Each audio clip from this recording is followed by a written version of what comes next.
ocasión tenemos invitada a nuestra querida amiga, entrañable amiga, Aixa Montserrat Mondaca, y con ella pretendemos platicar acerca de un tema de absoluta actualidad, que son los libros de texto gratuitos.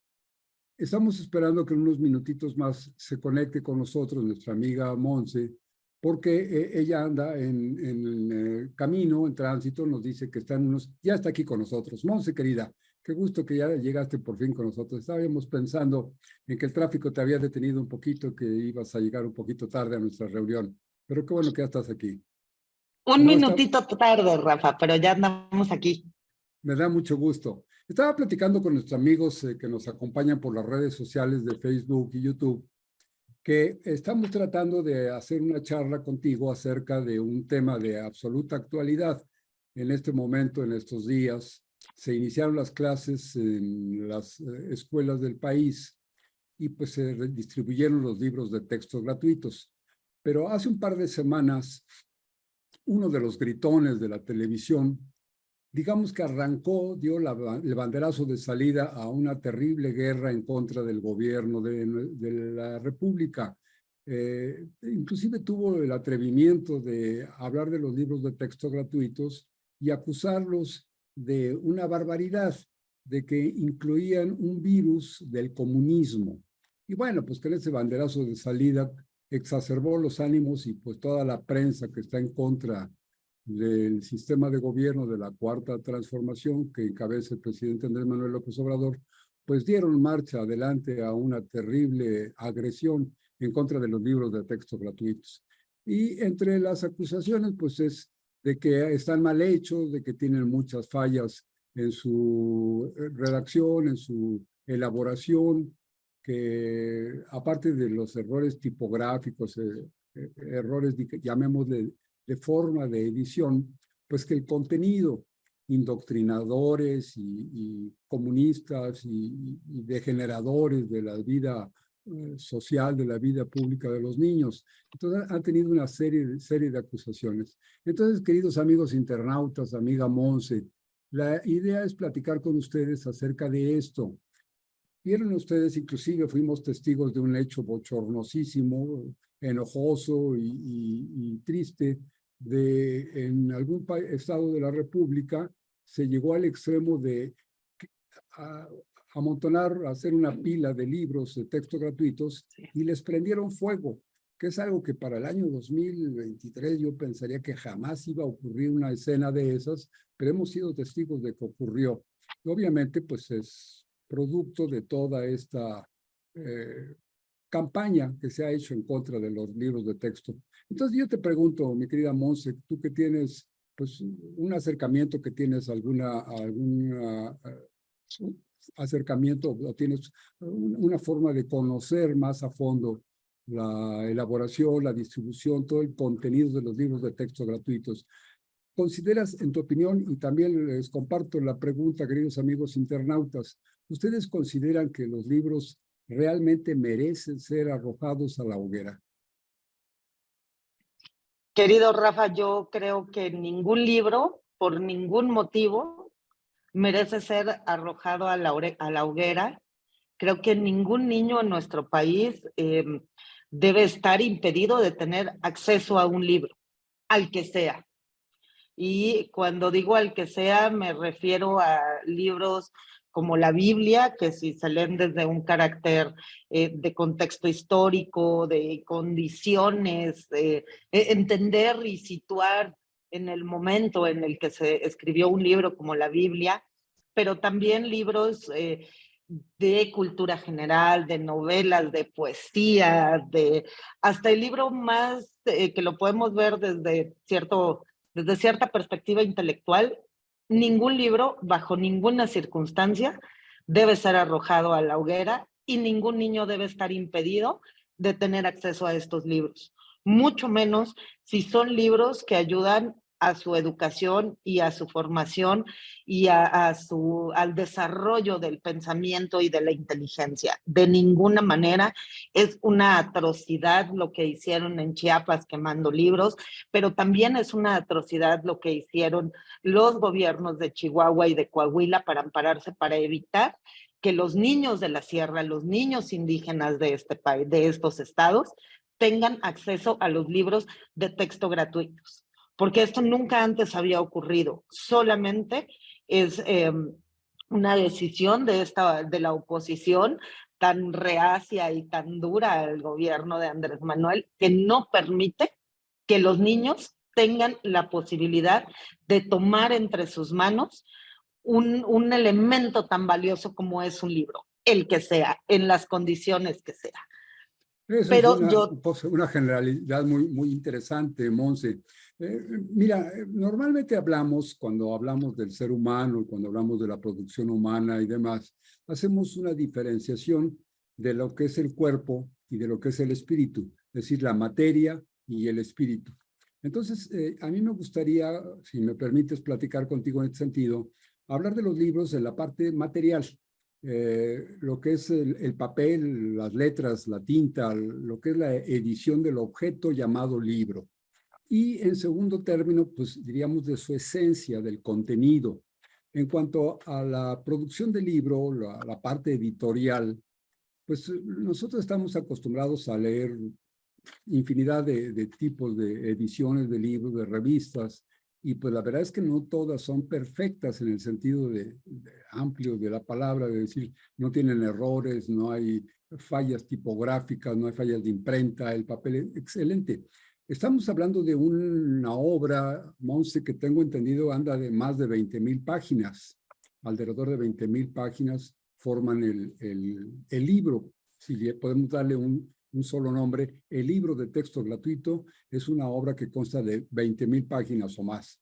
Entonces, esa elaboración, pues a mí me parece que habría que ser verdaderamente así como súper exigente, darnos la de que somos casi perfectos para poder criticar que tuviera alguna falla tipográfica, alguna falla de edición, quizá hasta de léxico a lo mejor pudiera tener. Yo no los he leído con detalle, Monse, te confieso, pero sí he escuchado muchas opiniones y inclusive los responsables de la edición del libro han dicho que no tiene más de 20 o 25 errores, que esto pues hombre, en una fe de erratas de cualquier libro, se indica, ¿no? En la página tal hubo un error y corríjanlo, y eso se le explicará a los maestros y pues ya se corrige, ¿no? Las próximas ediciones, porque pues son los libros, son finitos, tienen un tiempo de vida y se tendrá que hacer una nueva edición y se irán corrigiendo estas fallas.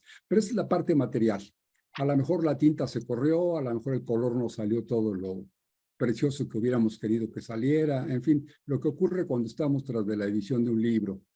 Pero la otra parte, Monse, la parte espiritual, la parte intelectual, el contenido, lo que podríamos llamar, hablando de los seres humanos, en la parte del espíritu, ¿cómo ves? Estos contenidos están acusados, por ejemplo, de ser doctrinarios, es decir, que van a indoctrinar a los niños en un sentido X. Y como que eso, a algún grupo que a mí me parece, y me atrevo a decirlo así, me parece con una gran hipocresía, grupos como los eclesiásticos que tienen inclusive cursos que les llaman de doctrina.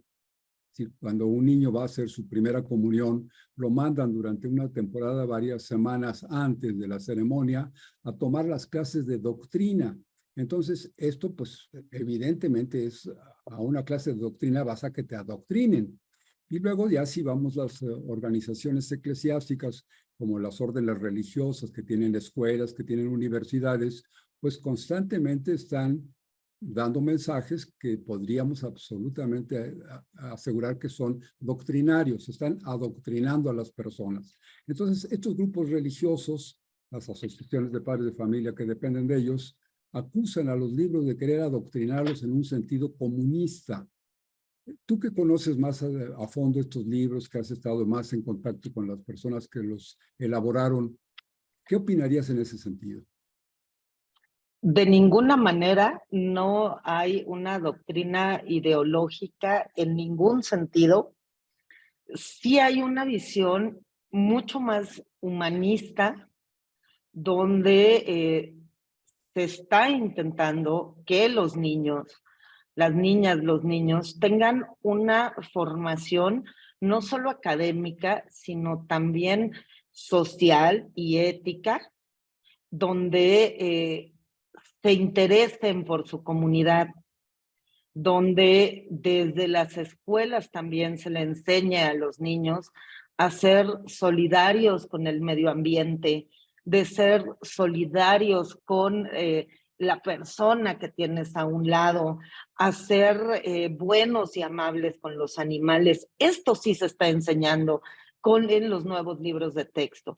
Se dejó atrás esta visión competitiva, individualista, que se venía aplicando en la educación pública desde tiempos neoliberales. Y esto es con lo que se está acabando, por eso es tanta molestia y tanto enojo, pero incluso yo te diría que va mucho más allá de los libros, porque lo que cambió no fueron los libros. Esta es la herramienta que tenemos para la enseñanza. Lo que cambió son los métodos de enseñanza que tenemos en la educación pública y que por primera vez en la vida, en la educación pública en México, se permitirá que las niñas y niños desarrollen el pensamiento, que no les estemos enseñando de manera autómata y repetitiva, que se tienen que aprender las tablas, que tienen que repetir 1000 veces la letra A hasta que por repetición aprendan la letra A.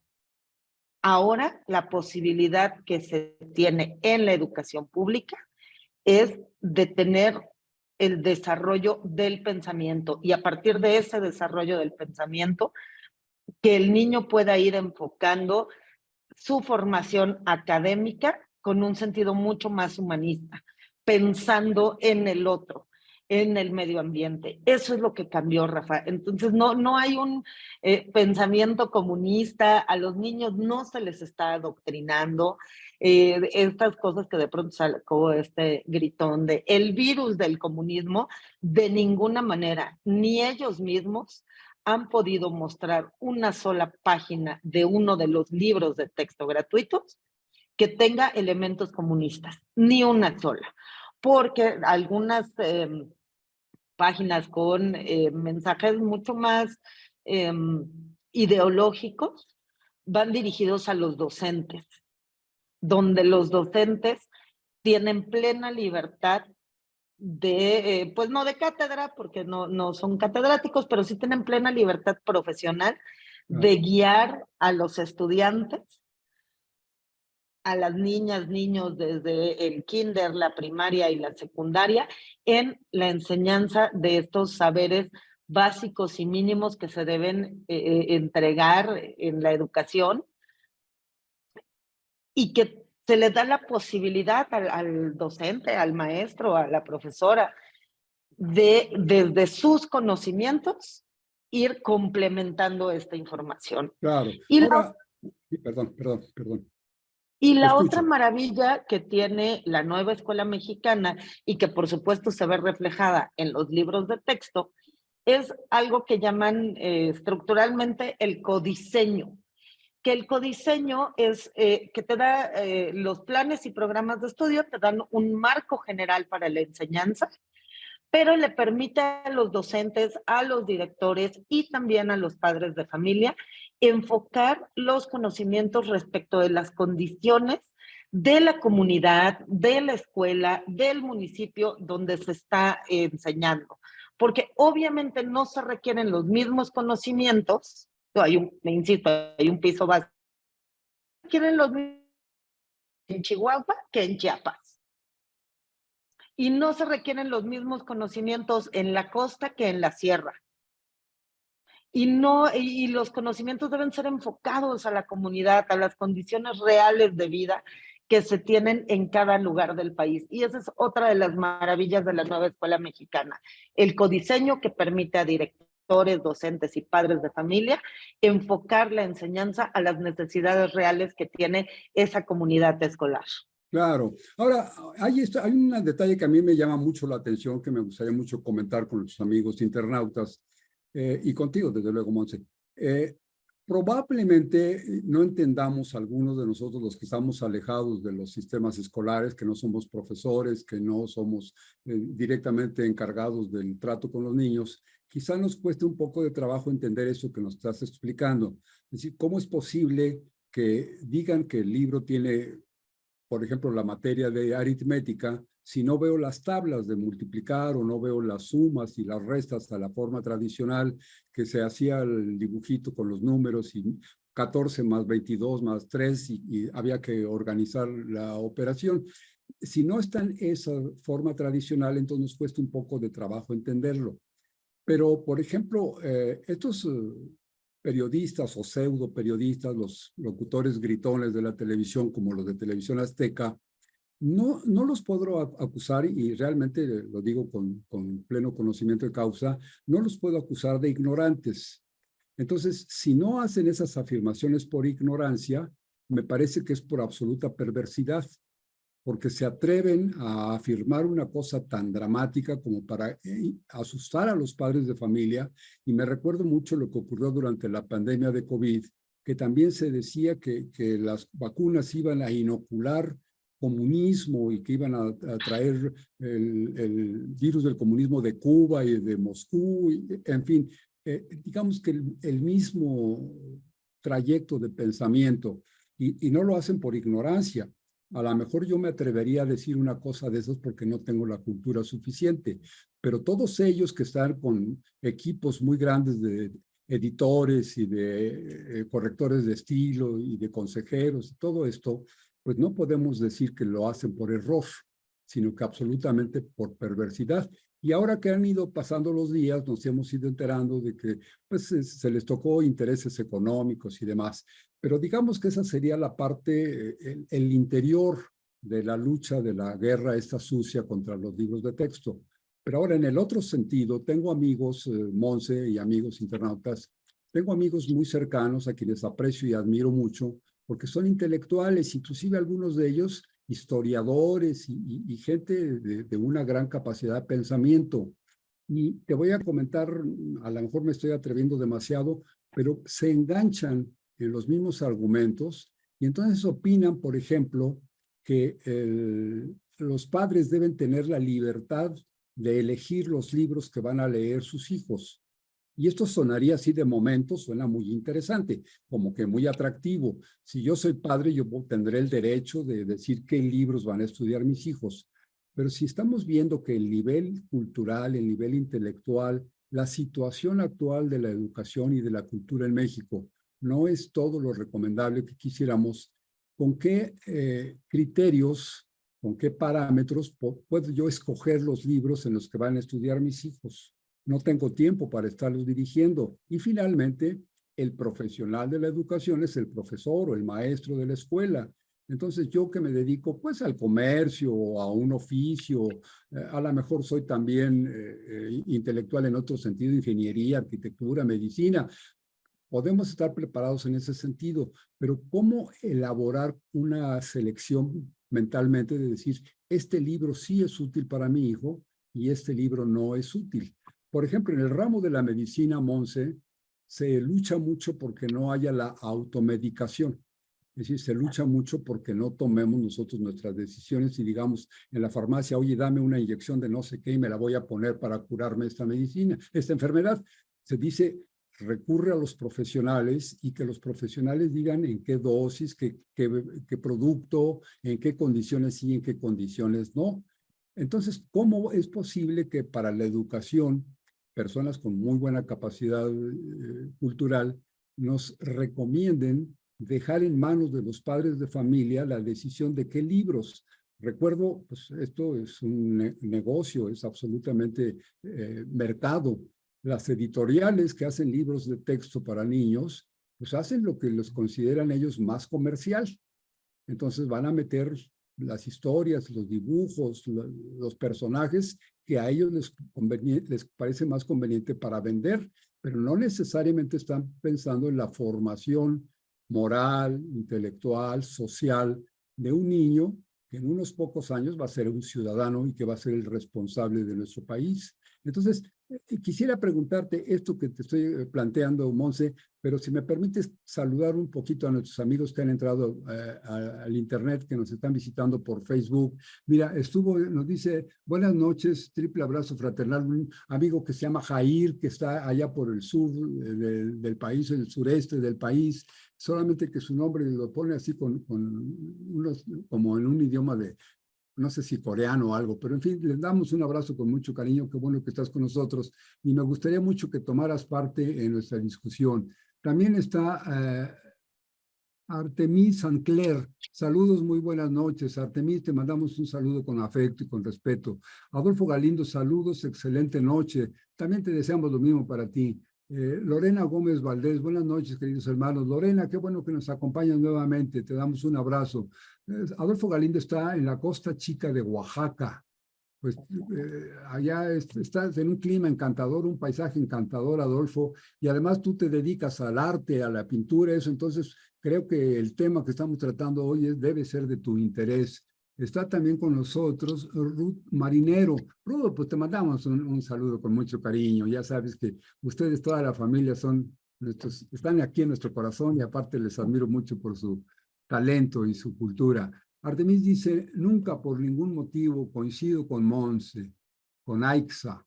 Pues sí, se refiere a que nunca por ningún motivo debiera quemarse un libro, ¿no? Absolutamente. Adolfo Galindo dice, los libros son conocimiento, por supuesto. El doctor José Raúl Mejía, te mandamos un abrazo, mi querido doctor. Él dice saludos. Te mandamos saludos y yo espero que todo este tema que estamos platicando, doctor, nos pudieras apoyar con tus comentarios. Te tengo también en un concepto con mucha admiración por tu talento y tu preparación. Ojalá nos ayudes a sacar algunas conclusiones. Alberto Carralero dice, muchos saludos. Alberto, gracias por estar aquí con nosotros. Alfonso Gómez Valdés. Alfonso, qué gusto. Atrás de estos textos hay gente de la talla del doctor Díaz Barriga, pedagogo y didáctico de nivel mundial y orgullosamente mexicano. Oye, Alfonso, qué bueno que tengas esa opinión del doctor Díaz Barriga y qué bueno que te refieras precisamente a él. Son las personas que pues, metieron su talento y lograron este libro y si algo está mal, pues yo creo que ellos son los directamente responsables de esto. Fernando Navarrete, Inquisición y Fahrenheit 451 en el siglo XXI. Saludos, tema interesantísimo y delicado. Fíjate que Fernando Navarrete, Monse, es un historiador, un amigo nuestro, historiador con un gran talento. Él está muy abocado al estudio de la época colonial. El Palacio de Gobierno de la Ciudad de México tiene a su cargo algún asunto de historia con una gran cultura y lo hace muy bien. Entonces, Fernando pues, nos está recordando parte de la Inquisición. Dice la Inquisición y Fahrenheit, el libro este que habla justamente de las quemas de brujas y todo esto que creíamos que ya había sido superado, Monse, pero no. Xochitl Hernández, saludos mis queridos amigos y hermanos, abrazos fraternales. Xochitl, querida, qué bueno. Fíjate que Xochitl, cuando fue diputada, Monse, nos platicaba que ella tuvo, digamos, como la inquietud y logró llevar alguna iniciativa en ese sentido, de que algunas disciplinas de tipo espiritual y corporal, como por ejemplo el yoga, fueran incorporados a los estudios. Y me comentaba que ahora ha visto con mucho gusto que en estos libros se han incorporado ese tipo de disciplinas que me parece que pues encaminar a un niño a que haga algún deporte o que haga algún ejercicio espiritual o de meditación y eso pues hombre es sensacional.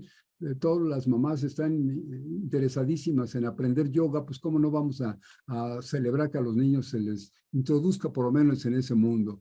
Pues diga lo que diga el libro, los valores, ideales y la orientación se debe dar en casa, no en la escuela. Fíjate que ese es un tema interesantísimo que se debe dar en casa y es lo que estaba yo comentando. Robles Laidet, muy buenas noches, tarde pero segura. Robles Laidet, qué bueno, ella está en Mazatlán, gracias por acompañarnos. Y Emanuel Benito, abogado Emanuel Benito Cosarámbula. Queridos hermanos, buenas noches, excelente fin de semana. Recomiendo el libro del autor Norberto Bobbio, El futuro de la democracia. Buenas noches. Claro, bueno, estábamos en esto, Monse y amigos, respecto a si considerábamos que los padres podrían tener la suficiente capacidad, sin que esto salga de su capacidad, de su ámbito, ¿no? del ámbito de su obligación. ¿Cómo escoger los textos? ¿Cómo escoger a los autores? ¿Cómo saber cuáles son los pedagogos adecuados que podrían sacar a la educación de México de la terrible postración en la que se estuvo durante casi 50 años? Porque una cosa, yo no tengo experiencia en decir este libro está bien, este libro está mal, no me atrevería a ello. Lo que sí puedo asegurar es que la situación de la educación en México estaba de la patada, Monse. Cada vez menos preparación de los jóvenes, de los niños, de los jóvenes estudiantes, y aquí sí me atrevo a decirlo con todo énfasis, muchos profesionistas que yo conozco, profesionistas jóvenes, no saben escribir, no saben leer, escriben con terrible ortografía, no tienen una capacidad de comprensión de lo que se les está diciendo o de lo que están leyendo, y entonces les das un texto pequeñísimo, un texto sencillo para que lo analicen y te lo comenten, y hablan de una costra por ostra. Es decir, confunden por completo los términos, los argumentos, se van por otros lados.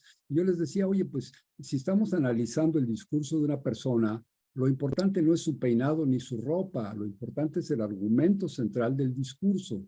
Entonces, he visto, y esto lo aseguro, que la preparación en las escuelas fue reduciendo su calidad, cada vez menos. Entonces, los niños no tenían ya la autoridad de los maestros porque pues se puso a los padres en contra de los maestros. Entonces cualquier padre de cualquier oficio, de cualquier profesión, de cualquier actividad, quería ir a enseñarle a los maestros a darles clase.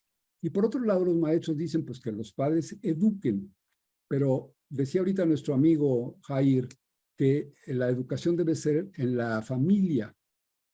Y mi pregunta, mi inquietud enorme es decir, ¿a qué familia nos referimos? Porque actualmente hay, pues según la Organización Mundial de la Salud y la Organización de las Naciones Unidas, hay entre 10 y 15 tipos diferentes de familia. Entonces, ¿a qué familia de esas nos referimos para que sean los responsables de la educación de los niños en las nuevas generaciones? Porque, por ejemplo, hay una familia, Monse, y esto en el censo de 2020 del INEGI ya se tomó en consideración, la familia unipersonal, es decir, un individuo que alquila una habitación y dice, bueno, pues yo trabajo en tal lado, gano tanto, tengo tal profesión y no quiero mezclarme con nadie, no quiero hacer hogar, no quiero hacer matrimonio, simplemente quiero vivir en mi casa y pues a la hora de la salida me voy con los amigos, me divierto, hago lo que sea, pero mi hogar es este y lo disfruto solo yo. Entonces es una familia de una sola persona.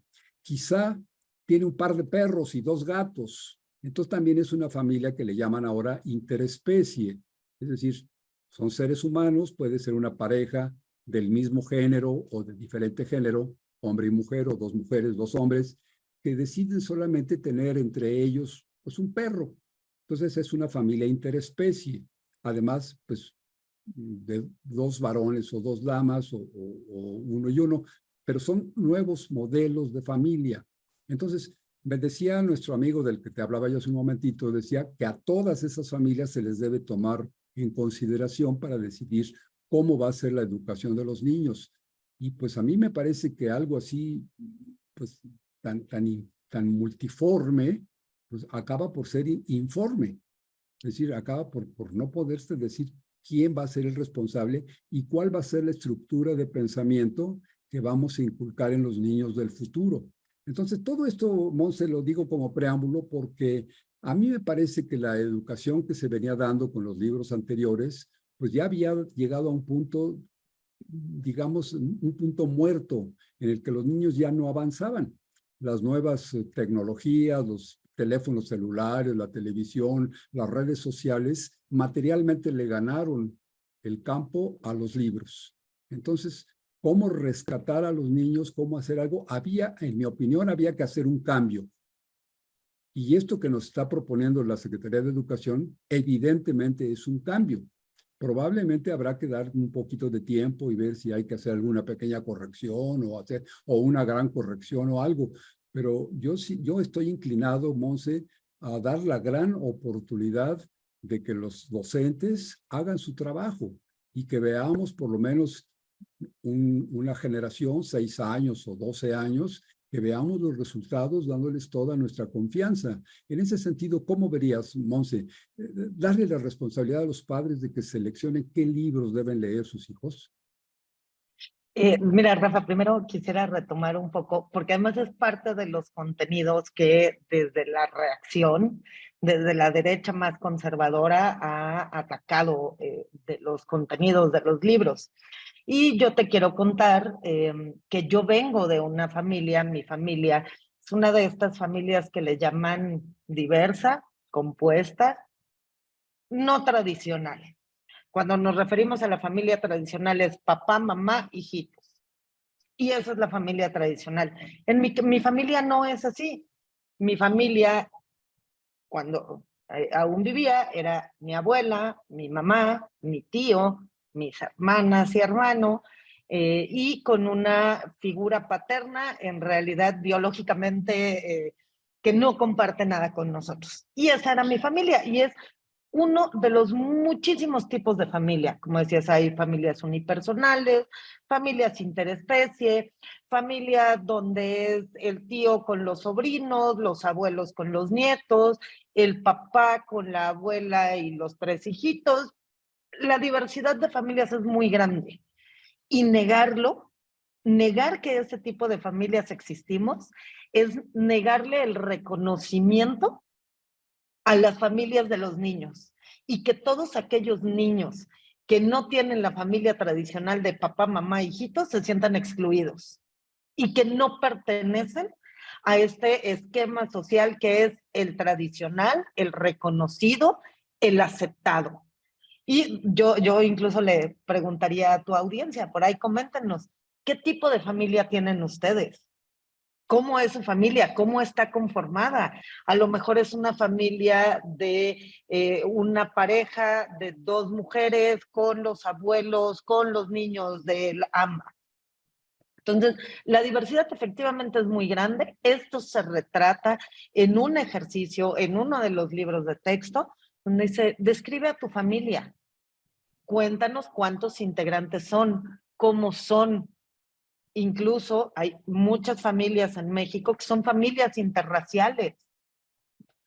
Entonces, negar que existe esa realidad en la diversidad de nuestras familias, de cómo somos nosotros, de nuestro entorno más cercano, es negarle la inclusión, el reconocimiento y la posibilidad de un desarrollo libre a los niños. Y quienes tengan oportunidad, todos los libros, todos, están publicados en la página de Conalitec.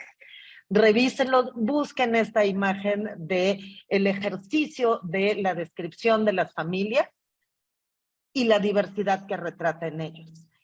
Y parte de este cambio en el método de enseñanza también involucra a las familias y a la comunidad, Rafa.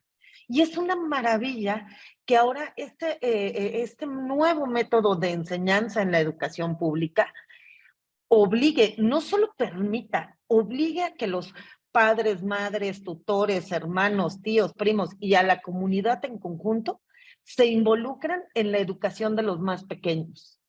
Porque efectivamente traíamos una deficiencia muy grande donde los propios padres y madres de familia decían, al niño lo educan en la escuela, yo no tengo responsabilidad. Y por otro lado había una visión de decir, no, los padres son los únicos que educan y los niños solo se educan en casa. Y se le quitaba responsabilidad a las escuelas, pero también se le quitaba responsabilidad a la comunidad. Y lo cierto es que la educación uno la obtiene académicamente de la escuela, pero también de la familia y también de la comunidad. Y si las 3 partes no nos hacemos corresponsables de la educación de los niños, y ojo, tengamos o no tengamos hijos, porque tú sabes, Rafa, en mi casa yo no tengo hijos en edad escolar, pero sí soy corresponsable de la educación de los niños y niñas en mi comunidad y en mi entorno.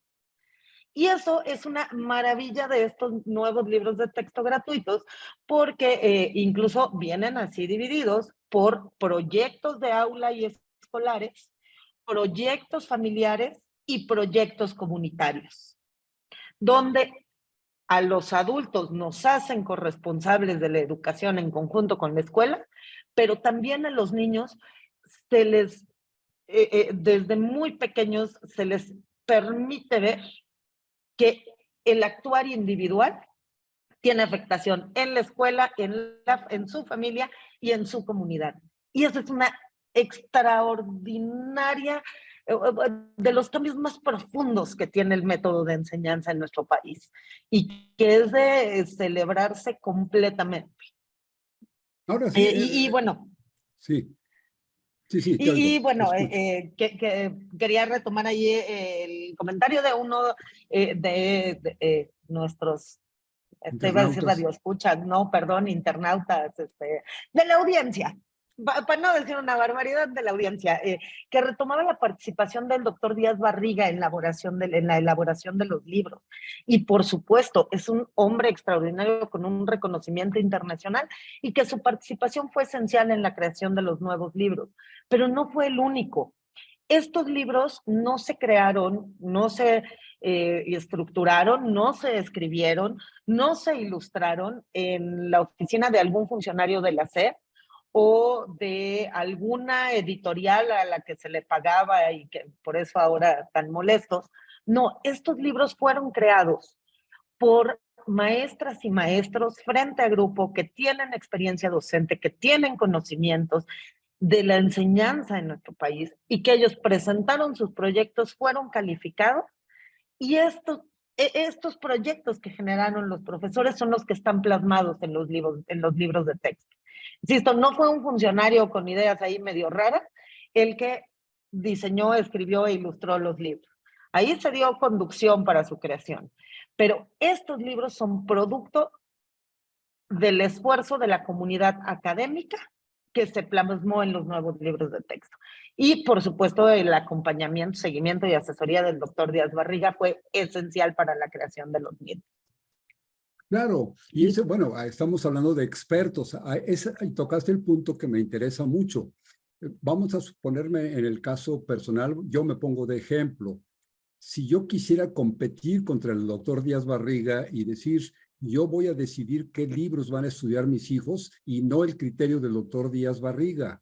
Entonces, yo estoy pensando que mi criterio es mucho mejor porque tengo mucho cariño por mis hijos o por lo que tú quieras, pero de ninguna manera podría yo, haciendo una gala de honestidad, yo no podría decir que mi criterio va a ser superior al de el criterio del doctor Díaz Barriga y de sus colegas que intervinieron en la elaboración de los libros. Ahora, una de las quejas que me daba mi amigo del que hablaba yo hace un momento, decía que se escatimó en el gasto que debía de haberse hecho con expertos para que no salieran errores a los que él se refiere, errores en la redacción o quizá en la elaboración tipográfica, qué sé yo, en la edición del libro. Entonces, que se escatimó, Monse, pero he sabido, por lo que nos ha platicado la Secretaría de Educación y el presidente López Obrador, que intervinieron más de 2,000 o cerca de 2,000 docentes con Experto. experiencia, expertos pues hombre, 2,000, a lo mejor le dan a cada quien su partecita y algo falla, pero yo no diría, no podría pensar en que si hago un escrito, suponiendo que tengo el intelecto, la capacidad cultural del doctor Díaz Barriga, me das a hacer un libro de 250 páginas y a lo mejor en la página 34 se me va una letra y a lo mejor mis correctores y todo no ven que le pusimos una coma de menos o de más, pero eso no modifica la esencia del contenido del libro. El contenido, todo lo que tú me estás platicando de poder dar esa dirección espiritual, cultural, social, esa aceptación de la diversidad, todo esto que se está planteando, pues no es modificado por muy grave que fuera el error tipográfico. Aunque hubiera una falta de ortografía, ya voy a ponerme en el peor de los casos, le cambiaron una letra por otra. Eso no cambia el espíritu del contenido del libro. Y a mí me parece que ahí está la diferencia. Ahora, decía mi amigo el de nuestros internautas nos decía, Jair, que cuando él se refiere a la familia, pues que la familia a la que pertenece el niño. Y yo me atrevería, Monse, a ver, lo pongo en consideración de ustedes. Hablando con sinceridad, yo exigiría que respeten ustedes la forma de mi familia. Merezco el respeto, sea como sea mi familia, pero eso no quiere decir que mi familia sea ejemplar. no quiere decir que la forma como nos hemos organizado o como he organizado yo mi vida sea un ejemplo que debe seguir la formación de un nuevo niño, de un nuevo ser humano. Entonces, a lo mejor merezco todo el respeto, sí, indiscutiblemente, de acuerdo, pero de eso a que yo sirva de modelo para el desarrollo de la vida de un nuevo ser humano, de un nuevo ente social, me parece que habría que tener pues, mucho cuidado en eso. ¿Qué opinas en ese sentido? Sin denigrar a nadie, pero simplemente, pues, a lo mejor yo soy un vicioso, un borracho, un golpeador de mi esposa, y esa es la familia que yo tengo. Entonces yo voy a dirigir la educación de mi hijo. Y tengo el derecho de que me respeten ustedes porque a pesar de mis defectos, soy un ser humano digno de respeto, de acuerdo. Pero ¿me podrían dar la calidad de ser el mentor de esa infancia?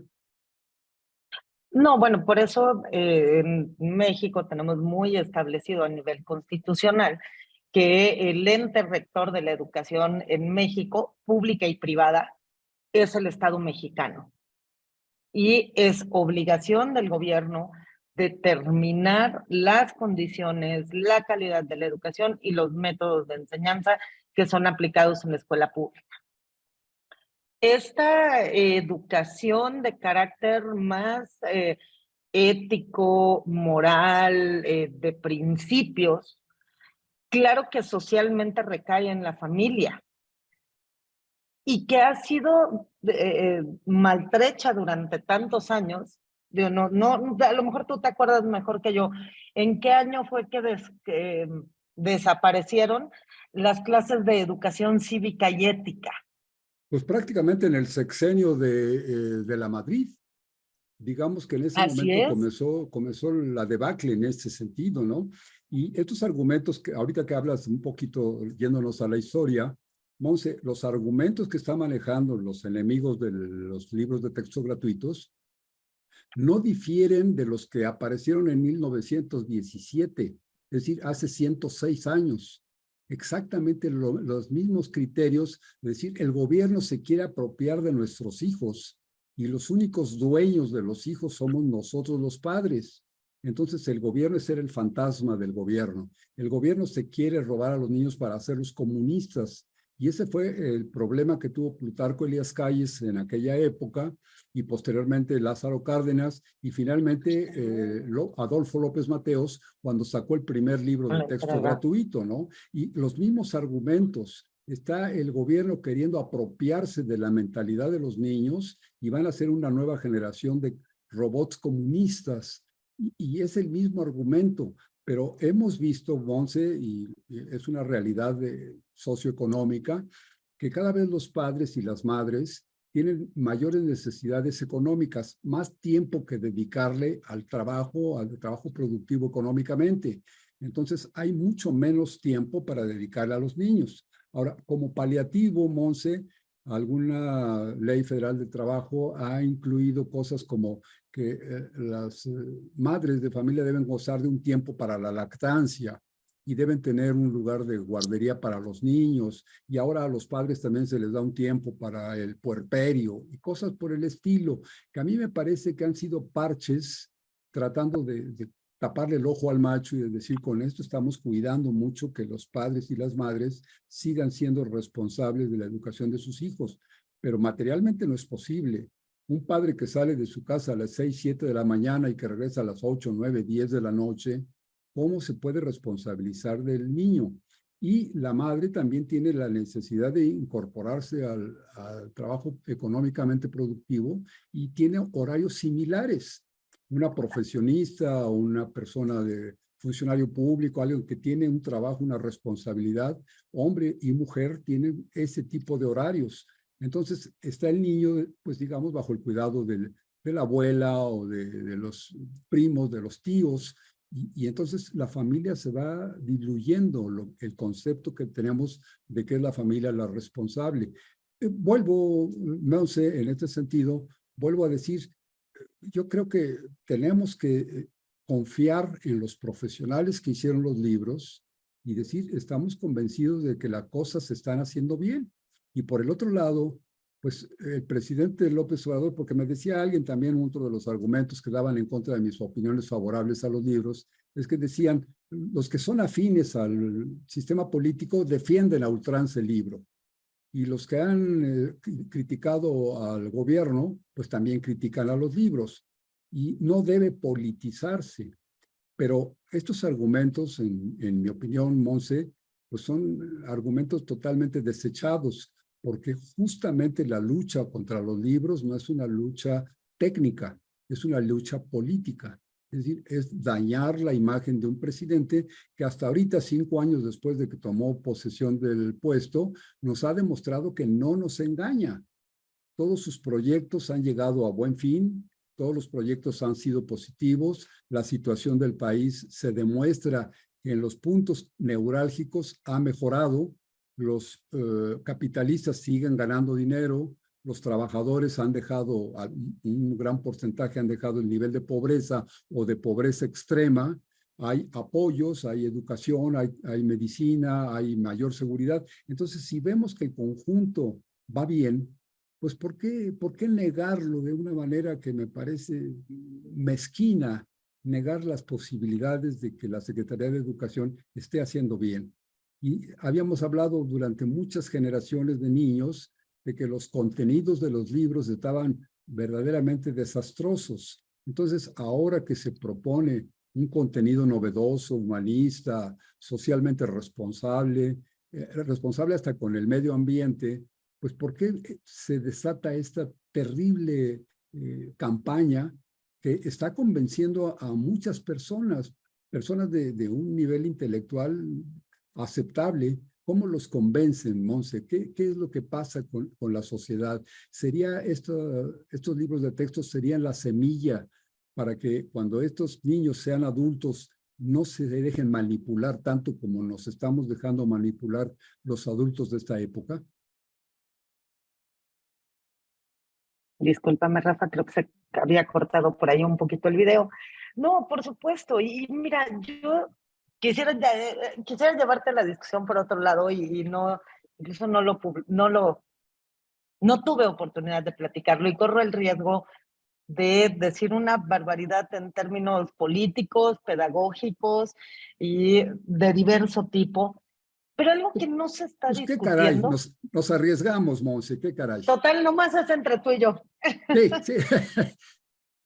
Nomás es entre tú y yo. Algo que no se ha dicho y que creo que la reacción y la oposición está evitando decir, es que este cambio en el método de enseñanza lo que va a provocar en unos años es tener jóvenes, adolescentes, mucho más preparados, con el pensamiento mucho más desarrollado y que permitan ser críticos de absolutamente todo su entorno. Y algo que hemos comentado pues muy a sotovoce, ¿no? Muy por debajo, es que este cambio en el método de enseñanza, de pasar del aprendizaje situado, repetitivo, dividido por materias, como era la educación pública, digamos, la gran transformación que tenemos ahora es que va a ser un aprendizaje y una enseñanza transversal, mucho más comprometida, activa, enfocada a las necesidades de la comunidad, pero también del niño, que en términos prácticos y para quienes no tenemos toda la formación pedagógica, por eso te digo, arriesgándome a decir una barbaridad, es una educación mucho más sistema Montessori, escuela activa, y esta posibilidad que le da a la escuela como espacio y a los profesores de desarrollar los métodos de enseñanza que ellos tienen, que hasta antes de esta reforma y hasta antes de estos cambios, se lo podían permitir quienes tenían el dinero suficiente para pagar una escuela de ese tipo. Y claro, cuando tú en estas pruebas internacionales, incluso que se hacen respecto de los aprendizajes obtenidos por los niños, pues claro que en México tú tenías a las escuelas privadas con altísimos índices de aprendizaje, porque utilizaban esos métodos pedagógicos. Y a los niños que no tienen condiciones económicas para pagar una escuela privada, siempre estaban en el rezago educativo, siempre estaban sin posibilidades de aprender conforme a sus circunstancias. Y creo que de los grandes conflictos que tiene la derecha es que la cuarta transformación le está permitiendo, a partir de este cambio, le va a permitir a las niñas y niños más pobres de nuestro país tener la mejor calidad en la educación que pueden tener. Y eso no se está discutiendo. Y quienes hemos tenido, como en mi caso, la posibilidad de conocer la educación pública y conocer la educación privada en muchos otros años, digo, qué maravilla. Solo por eso, si solo fuera ese el único resultado, valió la pena este esfuerzo. Claro. Ahora, Monse, mira, déjame ver, mira, Virgilio Rodríguez dice, saludos a todos mis queridos hermanos. Recuerdo muy bien los libros que me fueron entregados durante mi edad escolar, entre finales de los 70 y principios de los 80, pues es un hombre joven, fueron presentados y redactados impecablemente. Ay, caray, Virgilio, pues te felicito por haber tenido libros que fueron redactados impecablemente. Es una calificación muy, muy favorable para ellos. Sin darme cuenta, me despertaron mucha curiosidad e inquietudes. Reconozco que me ayudaron a ser quien soy. Bueno, pues me encanta que tengas esa confianza en ti, que digas, pues soy la gran cosa porque leí unos libros impecablemente elaborados, me da mucho gusto. Xochitl nos dice, estoy fascinada con los libros de mis hijos, son hermosos y son gratuitos. Es aprendizaje significativo, altamente comunitario, con valores de solidaridad y de respeto. He visto en sus contenidos geología, física, química, matemáticas y promueven pensamiento crítico y de investigación. ¿Te imaginas que en primer año a los niños les pregunten cómo construir un puente y evitar que se venga abajo? Pues sí, es física aplicada. En fin, creo que es un buen principio para esta escuela nueva mexicana. Fíjate que al respecto, Soch Hernández y Monse, amigos internautas, fíjense que me hizo favor de enviarme una página de libros de primer año y viene un problemita de los que llamábamos problemas de matemáticas o de aritmética, en el que habla de gatitos y pollitos. Entonces, al hablar de gatos y pollos, la pregunta es cuántos ojos y cuántas patas hay, y eso hay que relacionarlo con los animales. Les he de confesar que me costó trabajo razonar lo suficiente y sacar la respuesta. La idea es, pues, de todo a la mente de un niño de primer año, diferenciar que un pollo tiene solamente dos patas y dos ojos, y que un gato o un perro tiene también dos ojos, pero cuatro patas. Entonces, cuando te dan la cantidad precisa de ojos y patas, tú tienes que determinar cuántos animales son de una raza y cuántos son de la otra. Bueno, no hay tablas, ni hay geometría analítica, ni hay cálculo diferencial, ni hay computadora, ni hay nada, pero hay una motivación para que el niño lo razone. Y este es un razonamiento matemático que es de los razonamientos más difíciles y complicados que existen. Entonces, si al niño de primero, y esto solamente lo tomo como una muestra del libro, si al niño le estás dando ya ese tipo de necesidades de razonar matemáticamente, pues hombre, lo de las tablas es lo de menos, porque ya nadie, ninguno de nosotros utiliza las tablas de multiplicar. Yo les he de comentar que cuando yo estaba en la escuela y en la facultad, utilizábamos unas cosas que se llaman reglas de cálculo, que eran unas reglitas así muy complicadas, se movían, había dos partes fijas y una movible al centro, y tenían unas divisiones, es muy complicado, pero en fin, para hacer una multiplicación, Monse, tenías que mover las reglitas, y entonces la reglita te daba el resultado. Pero además de que tenías que tener muy buena vista, porque era el puro cálculo de las divisiones de las pequeñas rayitas, pues tenías que saberla manejar. Bueno, eso actualmente quizá en algún museo encuentras una regla de esas. De manera es que todo el tiempo que podríamos haber dedicado a aprender el uso de la regla, pues ahora te lo hace la computadora en fracciones de segundo. De manera es que no se requiere ya todo ese procedimiento, pero el análisis, intelectualmente hablando, el análisis matemático, eso solamente te lo da el cerebro. Y entonces, si al niño le estás induciendo a que tenga un razonamiento matemático desde el primer año, yo me felicito porque esté ocurriendo así. De manera es que sí coincido con lo que nos estás diciendo. También hay otro recado, dice, a la familia que pertenezca el infante, es a lo que me refería hace rato, que qué familia, pues la familia a la que pertenece el infante. Pero te ponía yo ese ejemplo, Jair. Si mi familia merece el respeto, pero no necesariamente es una familia modelo como para criar a un niño que siga esa cadena de aciertos y de errores. Entonces, a lo mejor no debería de ser el ejemplo más seguro de seguir. Está nuestro querido hermano Alejandro Zabaleta, dice, no pueden decir tampoco que lo que tenemos reservas sobre los libros y que hemos sido claros sobre nuestra postura y tratado de llevar la discusión a lo académico, sacando de la extrema politización y polarización, somos mezquinos y estamos en contra del trabajo del presidente. Estamos de acuerdo. Ya me brinqué. Lo académico sacando de lo que se refiere a la educación pública, porque yo me hice en la educación pública, la respeto y la quiero, trabajo en ella. Por eso reitero mi postura. Ningún libro tiene que ser quemado, claro, pero sí se deben corregir sus errores también, claro. Por No tratar supuesto. de minimizar, engrandecer el esfuerzo y dar seguimiento para evaluar los resultados. Totalmente de acuerdo, Alejandro. Estamos completamente en la misma sintonía. Si algún error salió, hay que corregirlo.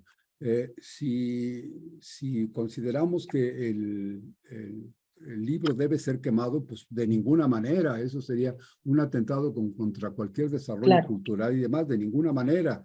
Pero sí me parece muy importante que se entienda que el contenido de los libros no es para satanizarlo, no es como para decir, como no tomé parte yo y como no me pagaron por hacer lo que tenía yo que hacer, pues ese libro salió con defectos, porque pues hombre, es una obra humana y pues yo diría, si yo me arrogo la gloria de decir lo que yo hago sale perfecto, creo que ya estoy cometiendo por lo menos un error de vanidad.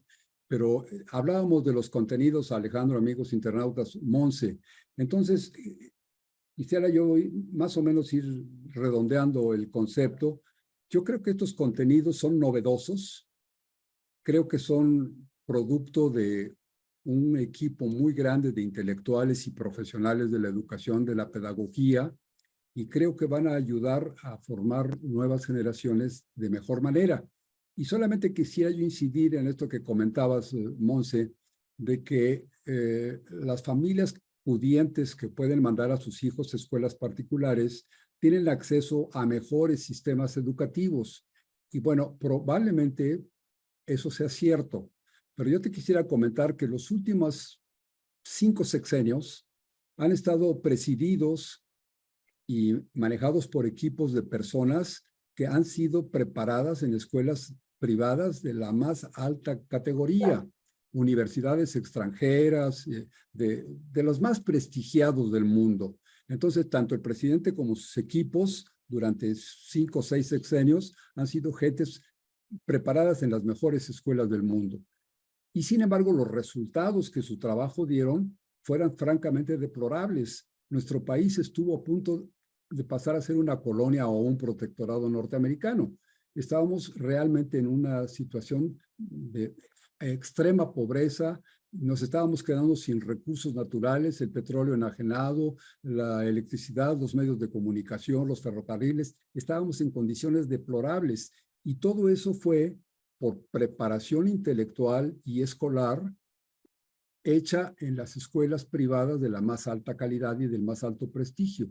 Y ahora llega a la presidencia un egresado de la Universidad Nacional Autónoma de México que ni siquiera sabe hablar inglés, o por lo menos no lo habla perfectamente, que podríamos decir, pues hombre, tiene una preparación como la mayoría de nosotros, y sin embargo ha corregido el rumbo y ha puesto a nuestro país en un camino de superación que nadie le puede discutir, en mi opinión. ¿Cómo consideras eso, esa comparación de decir los libros de texto de las escuelas particulares sí sirven y los que da la Secretaría de Educación Pública pues son como para ayudar a los pobres? No, no, de ninguna manera es esa la visión. Me refiero únicamente como al método de la enseñanza, eh, porque también lo que implica la educación pública justamente son estos valores de solidaridad, comunitarios, de preocuparse por el entorno, que, como bien dices, pues los funcionarios públicos que hemos tenido los últimos 5 o 6 sexenios, pues no han tenido esa formación ética, moral y humanista que se requiere para servir. Y eso no solo tiene que ver con la formación académica, sino es justo lo que hablábamos de las familias y de la comunidad. Y que si las familias pues te enseñan que solo debes ver por ti mismo y por enriquecerte a ti mismo bajo los métodos que sean, ya sea volviéndote un delincuente de cuello blanco que se roba el dinero del gobierno y que pone en riesgo la salud, la vida, la estabilidad o el bienestar de la gente, o que pones de la misma manera en riesgo la vida, la salud y la integridad de la gente saliendo a saltar a la esquina, no hay ninguna diferencia y ahí no importa dónde hayas estudiado. Lo que hicieron falta fue esta formación ética, moral, de solidaridad con el otro, ¿no? Y eso creo que sí no tiene nada que ver ni con el poder adquisitivo, ni con la calidad de los métodos de enseñanza que tuvieron, ni esa es una formación justo ética y moral que se da de otras maneras y que Claro. evidentemente no lo han tenido. Y quisiera hacer ahí una precisión. Por supuesto que se van a corregir estos errores, como bien decías, tipográficos de impresión, uno que otro muy pocos de ortografía, porque, bueno, pues estamos hablando de que se editaron cerca de 50 libros para la educación básica. Entonces, estamos hablando de cerca de 50 libros. Por supuesto, todos son perfectibles. Se tendrá que mejorar. Es esta primera edición de libros de la nueva escuela mexicana. Entonces, sí, todo es perfectible. Se van a emitir fes de erratas. Pero lo más interesante que yo me encontré, la semana pasada tuve la oportunidad de visitar y acompañar los procesos organizativos de algunas escuelas. Y yo que soy muy estricta con la ortografía, la redacción, el uso de los signos de puntuación y demás, pues decía Chin, ¿y cómo voy a defender algo con lo que yo soy muy estricta y que se cometió un error? Y nunca lo tuve que defender, Rafa, porque los propios profesores en esta libertad del ejercicio docente, ellos mismos, algo que a mí me preocupaba y me angustiaba muchísimo, ellos vieron una posibilidad más de aprendizaje que les da ahora la nueva escuela mexicana, porque antes era, tú nomás puedes enseñar esto y cualquier cosa que quieras desarrollar como docente no puedes. Y entonces ahora los profesores, y particularmente con un libro que sí trae una falta de ortografía, en un libro de cerca de 200 páginas, me decía, yo ya diseñé cómo voy a llegar a esa parte del libro para que los niños sean quienes se encuentran y corrijan la falta de ortografía que tienen. Dije, no hombre, qué maravilla, ya hasta me ahorraron decir que son perfectibles, que se van a emitir fes de ratas que van a llegar a todas y todos los niños de México y a decir, aquí decía tal cosa y tiene que decir esto. Los propios profesores están usando esto como una ventana de oportunidad. Por supuesto, para la siguiente edición no puede traer ese error y tendrá que ser corregible y perfectible. Y, Pero por ahora, y probablemente salgan otros, Montse, corriges unos y a sin lo mejor duda, salen otros, me parece normal, ¿no? Lógico. por supuesto. Ahora, ahorita platicando, ahorita que agradezco mucho la presencia de nuestro querido hermano Alejandro, amigo y hermano, una persona también muy talentosa. Con su argumento me parece que coincidimos totalmente, Alex, en lo que hemos estado platicando, Monse y un servidor, de que todo esto es hecho por el ser humano con la mejor de las intenciones y que la verdad es que merece todo nuestro apoyo. Ahora, no queremos caer de ninguna manera, yo no aceptaría caer en la clasificación de decir somos gobiernistas y por ser gobiernistas vamos a defender a ultranza cualquier cosa por mala que esté, por mal elaborada que esté. No, tenemos un sentido crítico, pero dentro de ese sentido crítico tenemos que tener también un pensamiento lógico y entonces decir esto va dentro de los parámetros aceptables y esto no.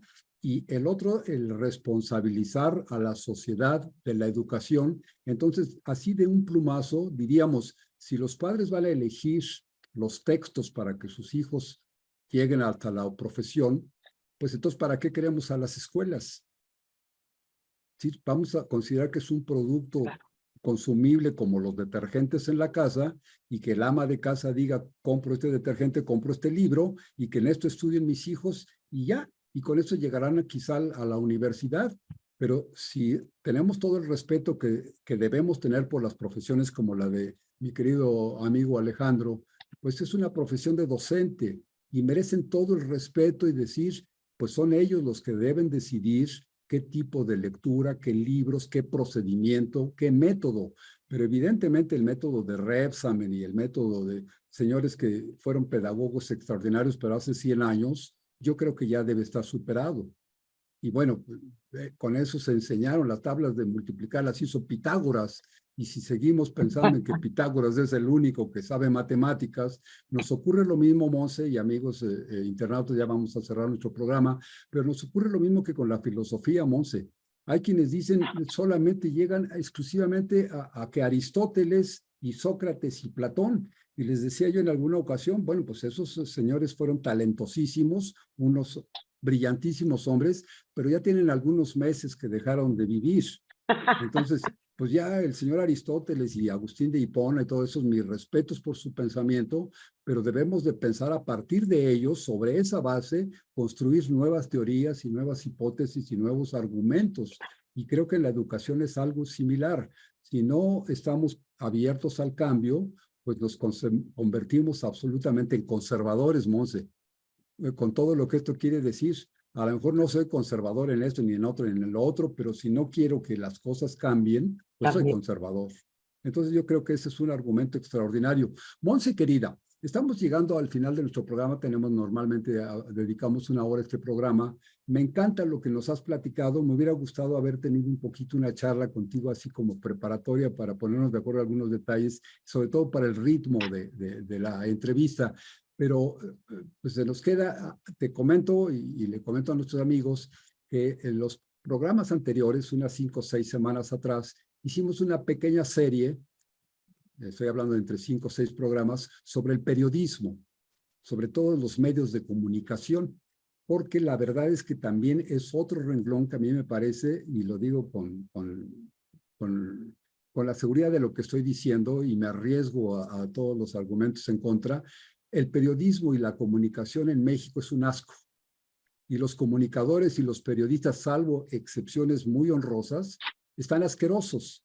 Y son personas que le llaman intelectuales, también formados en escuelas de muy alto prestigio, que la verdad lo único que hacen es avergonzar a sus escuelas, a sus almas mater, porque lo que dicen son una serie de barbaridades. El hecho de decir que el libro de texto gratuito lleva el virus del comunismo es una estupidez. Entonces, sus maestros de este señor seguramente se están mordiendo las uñas de decir, fue mi alumno, qué pena, ¿no?